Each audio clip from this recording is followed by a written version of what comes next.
Gerou nele seu sangue, a sua raça, o seu gênio. A hereditariedade não será já então uma hereditariedade fictícia em contradição com todas as constituições de todos os povos?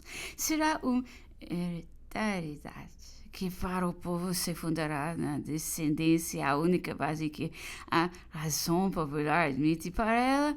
Será isso contrário aos bons costumes? Ninguém o nega.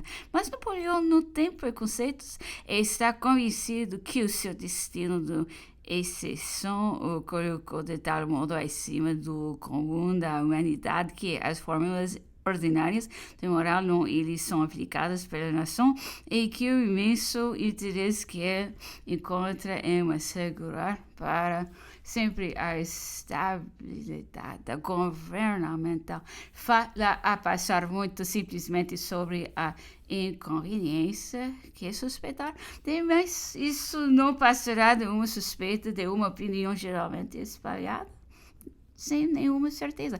E quanto a ele, Napoleão sabe bem como as coisas se passaram. Será isto prestar indiscretamente o imperador sobre simples suposições, opiniões e ideias? De nenhum modo. 2 anos depois, numa conversa que teve com Hortense e que está referiu nas suas memórias inéditas, fale extensamente na consequências da morte de seu filho, o qual disse toda a gente julgava ser meu também. Sabe, Hortense, acrescentou ele, tudo quanto há de absurdo em semelhante suposição? Pois bem, creio que não era capaz de tirar do pensamento a toda a Europa que essa criança era meu filho também. Para um momento, diante do gesto de surpresa que Hortense faz, e continua, a opinião não era por essa coisa pior que ele diz respeito a si. Hortense a geralmente estimada, todavia todos o acreditaram. Faz uma pausa e segue, e talvez fosse uma felicidade que todos os acreditassem. Por isso eu considerei a morte dessa criança como uma grande desgraça. Eu estava tão espantada, escreveu Hortense, que de pé junto do fogão não podia articular nem uma palavra. Já não ouvia o que ele estava dizendo. Essa reflexão, e talvez fosse uma felicidade que o acreditassem. Parecia tirar-me um véu de cima dos olhos.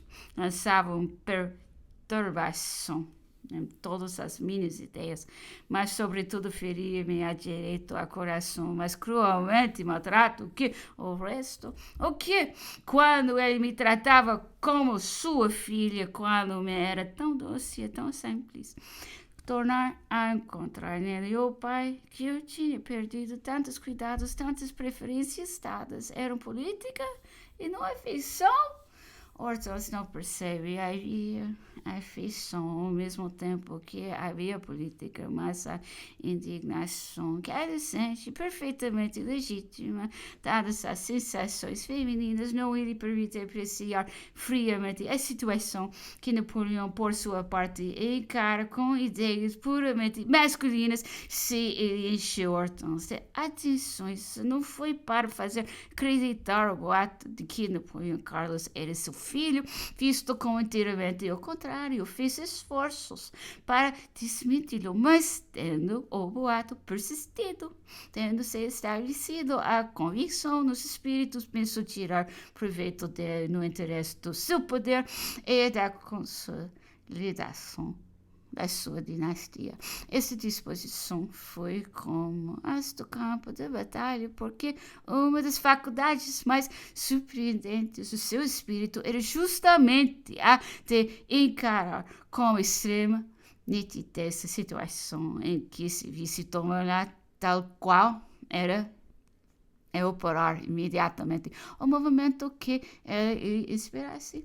E é por isso também que, embora considere, como ele próprio diz a Hortense, a morte de Napoleão Carlos como uma grande desgraça em face do irreparável, não se revolta, atribui-se ele da frase "não tenho tempo para me entreter assim a ter saudades com os outros homens", é possível que a tenha dito a morte do pobre pequenino Napoleão foi ele muito sensível. Assim o escreve a todos os seus correspondentes, 20 vezes a Josefina, 5 ou 6 vezes a Hortense, a José, a Jerônimo, a Fouché, a Moncha, mas era o seu destino.